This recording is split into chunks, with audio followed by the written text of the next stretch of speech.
El siguiente segmento tiene contenido o opinión.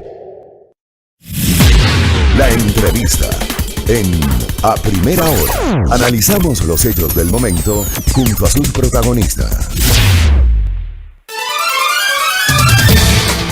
Muy bien, seguimos, gracias por la sintonía. Seguimos aquí en A Primera Hora por la señal de Majestad Radio y Majestad Televisión. Me avisa DJ cuando estemos con Santo Domingo.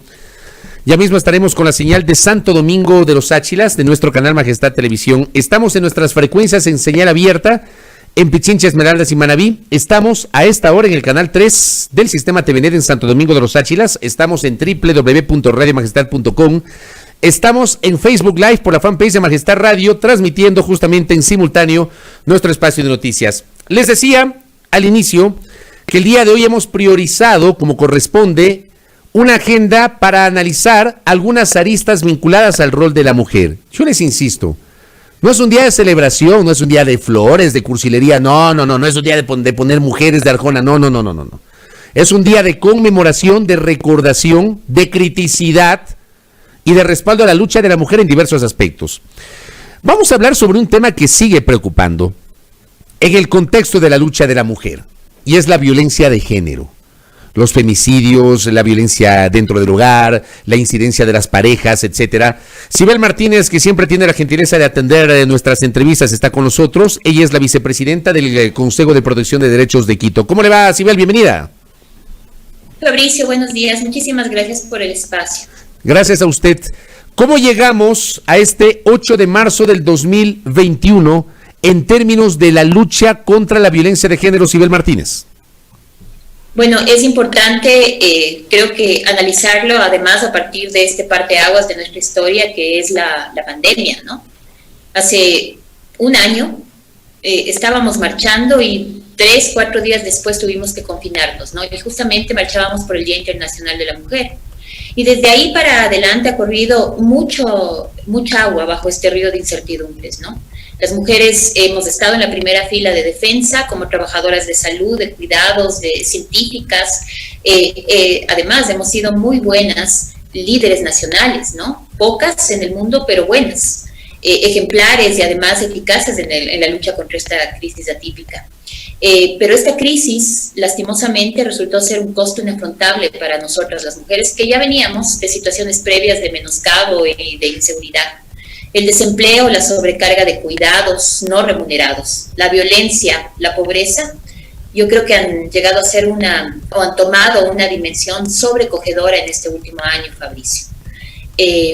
Hemos retrocedido, para que tengamos una idea, una década en un año.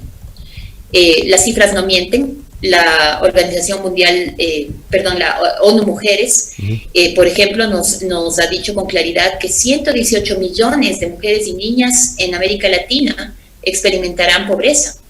Asimismo, la Organización Internacional del Trabajo hace 3 días develó que las mujeres en la región han perdido, 13 millones de mujeres han perdido su trabajo en este último año, y estas se suman a 12 millones de mujeres que ya estaban sin trabajo. O sea, hablamos de 25 millones de mujeres en Latinoamérica sin empleo. Y obviamente las cifras que no dejan de ser tan dolorosas y alarmantes en temas de mujeres asesinadas, 9 diarias en la región, y la violencia doméstica efectivamente con un incremento del 30 al 50% en Latinoamérica. Y obviamente Ecuador no es la excepción a esta regla, lastimosamente. Y tenemos datos también muy complicados. 788.700 mujeres son quienes apenas tienen trabajo, de las 3.3 millones económicamente activas en el país.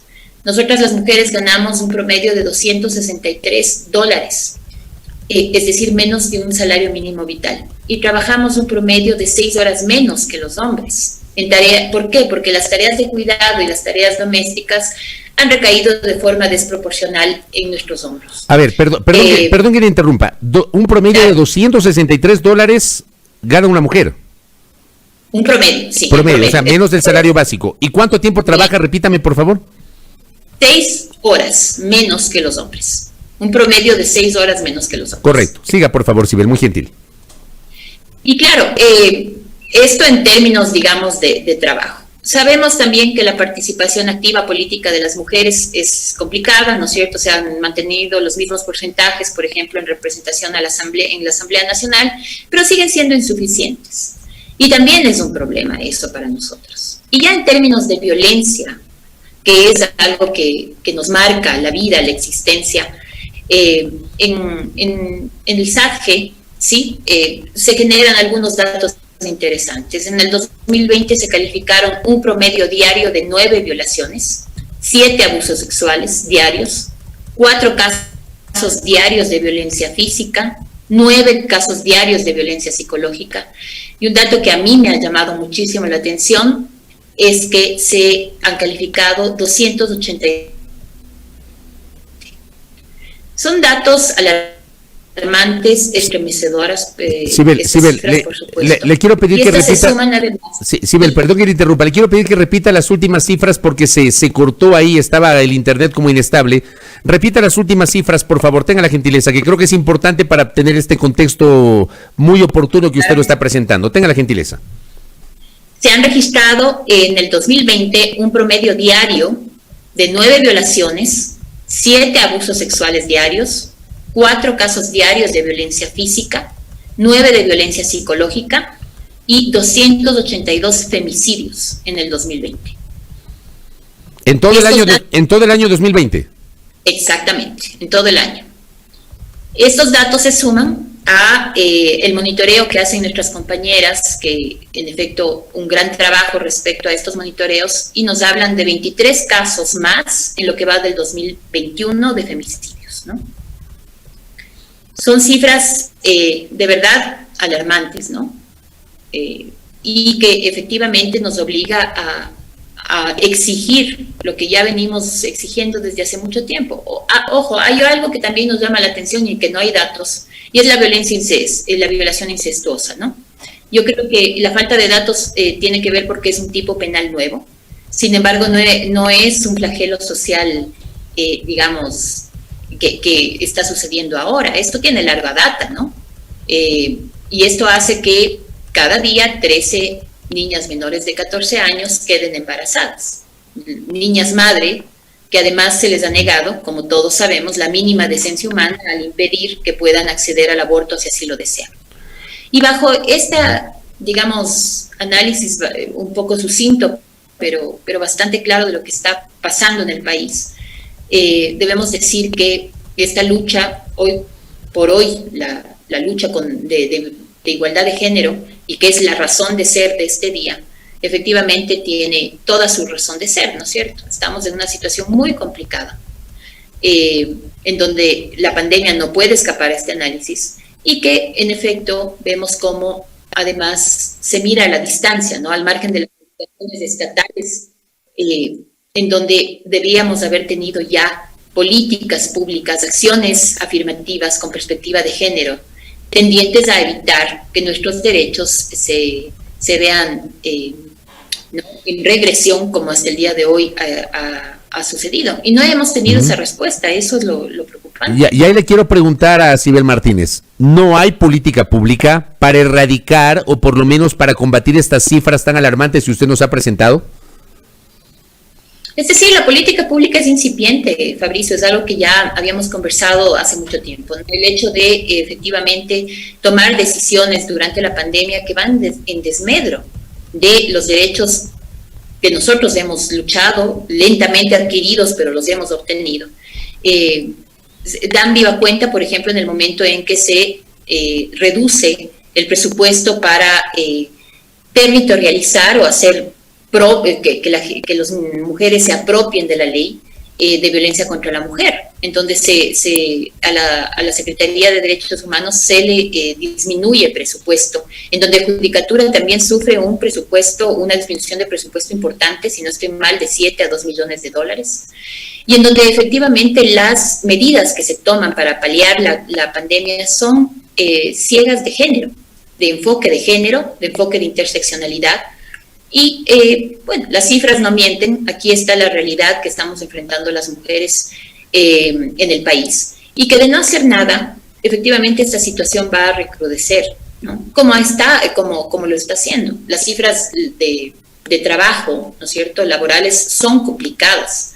Es decir, además de todo, no hay medidas de acción afirmativas que puedan facilitarnos un poco la situación que estamos viviendo. Familias monomarentales, en donde las mujeres son cabezas de familia, que han tenido que parar para cuidar, por ejemplo, quedarse sin trabajo, en donde, si bien es cierto, el regresar a clases, por ejemplo, es algo muy importante, así como los espacios de cuidado de los niños, de los infantes, pero con todas las medidas de seguridad y con todas las garantías, porque también las mujeres necesitamos la tranquilidad de saber que nuestros hijos están bien cuidados, ¿no es cierto?, que no van a tener riesgos. Ahora, entonces, por donde veamos, hay algunas situaciones que no llegan a ser totalmente integrales, porque si algo tenemos que hacer es tomar medidas con un enfoque sistémico, holístico, y eso es algo que no está sucediendo y no ha sucedido durante muchísimo tiempo. Ahora, me pongo también a reflexionar. En 2017, con gran suceso, el gobierno presentó para consideración de la Asamblea Nacional el proyecto de ley para la erradicación de la violencia contra la mujer. Usted recordará, el presidente de la República fue a la Asamblea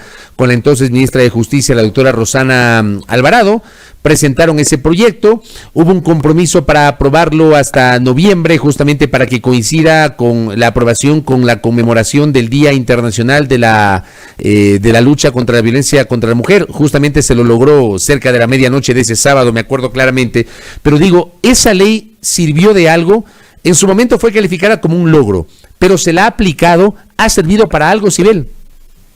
Yo creo que sí es un logro. Y en efecto, bien manejada esa ley con el presupuesto suficiente para poder, como decía, territorializarla, es decir, que las mujeres en cada territorio hagan suya esa ley y conozcan sus derechos. Eso es lo que falta, ¿no? Y para eso, en principio, se habló de 8 millones de dólares, que luego fueron 5 millones y luego quedaron en 800,000. Y entonces ahí vemos la poca importancia que se ha dado, ¿no es cierto?, frente a estos temas. Y claro, se habla de que no hay presupuesto, pero se incrementó el presupuesto, por ejemplo, al Ministerio de Gobierno de Defensa, en cantidades superiores a lo que se restó en la Secretaría de Derechos Humanos, que es el ente rector del Sistema de Protección de Derechos de las Mujeres, por ejemplo. Y claro, no es que no sirvan las leyes. Las leyes sirven, pero si no tienen presupuesto, llegan a ser un cúmulo de buenas voluntades, ¿no? Y eso es lo que efectivamente está pasando con esa ley. Ley, además. ¿Perdón? El tema del presupuesto, Sibel, ¿qué pasó con el presupuesto? Porque sé que de un presupuesto, no sé si fue el año pasado, de 5 millones de dólares lo bajaron a menos de 900,000 dólares. Exactamente, a 800,000 algo dólares. ¿Fue en 2020? Sí, y durante la pandemia, digamos, el presupuesto de la Secretaría de Derechos Humanos fue disminuido de 5.4 millones a 4.7 millones. Y efectivamente lo que corresponde para trabajar la ley de violencia contra las mujeres quedó en 800,000 dólares, ¿no? ¿Y qué se hace con eso? ¿Qué se hace con 800,000 dólares de un presupuesto inicial de 5 millones, Sibel? No se hace mucho. Y de hecho hemos visto como, por ejemplo, en la Secretaría de Derechos Humanos se han desfortalecido, por no hablar desmantelados, los CPIs, que son estos servicios de atención integral para las mujeres y niñas víctimas de violencia y niños víctimas de violencia, en donde se garantizaba a través de estos servicios que puedan seguir con sus proyectos de vida, ¿no? Después de haber enfrentado temas tan graves como violencia sexual, violencia psicológica o física. Estos ya no están funcionando o funcionan a medio gas. Vemos también, como le decía, que Judicatura vio disminuido su presupuesto de 7 millones a 2.200.000. ¿Qué se hace con eso también? ¿Cómo garantizamos que los operadores de justicia tengan este enfoque de género, tengan especialidad y especificidad? Pero la diferencia es que el Ministerio de Defensa recibió algo más de 119 millones de los 87 millones que recibía antes. Entonces, ¿dónde están las prioridades, no? Es ahí donde nos preguntamos. Cuando además se ha establecido con claridad en un estudio durante la pandemia que la violencia de género, la física, la psicológica, le cuesta al Ecuador 4.680.000 dólares al año. Es decir, que si sabríamos dónde poner el acento para proteger y para salvaguardar a la mitad de la población de este país, deberíamos tener incluso un ahorro en temas presupuestarios. Sí reconocemos que la inversión social no es un gasto, pues, es una inversión, por supuesto. Y entonces, lastimosamente, ese enfoque no existe y por eso nos vemos obligadas siempre a presionar por nuestros derechos, ¿no? La violencia de género, dice Sibel Martínez, le cuesta al Ecuador más de 4.000 millones de dólares. ¿Cómo llega usted a esa cifra? Y no sé si me la puede repetir porque me quedé en el 4.000 millones. ¿Cuánto era?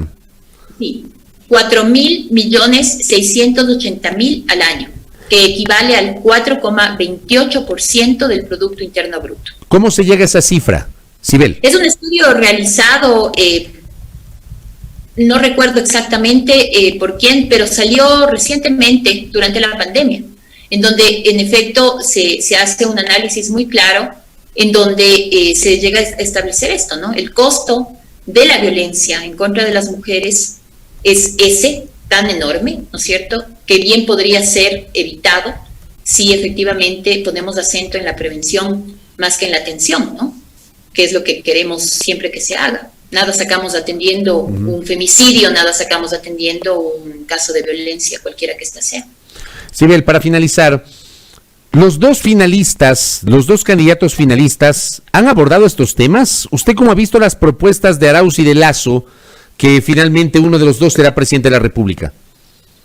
Yo he visto, digamos, muy de lejos del tema con preocupación, les soy honesta, porque a medida que van, digamos, llegando a la cúspide de estas elecciones, van hablando mucho más de temas que sienten que es de interés. Pero ahí no es un tema de sentir, ¿no es cierto?, sino de estar convencidos de que hay algo que hacer. Ayer veía con mucha, digamos, beneplácito que uno de los candidatos hablaba ya traslúcidamente de una posición clara respecto al aborto por violación. Me refiero al señor Arauz. Sin embargo, yo creo que es importante que todo esto se traduzca en algo tangible, que tenga presupuesto, que sean medidas a corto, largo y mediano plazo, que sean medibles y cuantificables, porque de lo contrario simplemente todo queda en el papel. Y por el otro lado, claro, está el señor Lasso, que en efecto también ha mostrado de alguna manera voluntad para poder trabajar en estos temas, pero siempre hay un corte ahí que nos llama la atención del uno y del otro lado, ¿no? Y es que ojalá no antepongan prejuicios, dogmas de fe, creencias por encima de los derechos de las mujeres, que creo que es algo que hemos visto con preocupación, ¿no?, todos durante este tiempo. Necesitamos una voluntad política, es cierto, pero también necesitamos, y lo más importante, es una voluntad técnica, que se ponga a la gente que de verdad sabe estos temas a trabajarlos, porque de lo contrario todo queda en meras, ¿no es cierto?, en mera voluntad, y obviamente con presupuesto, porque de lo contrario seguiremos dando vueltas en círculos. ¿Cuándo va a parar estas cifras, ¿no?, que detrás de esa cifra hay mujeres sufriendo, niñas sufriendo, sin ninguna respuesta?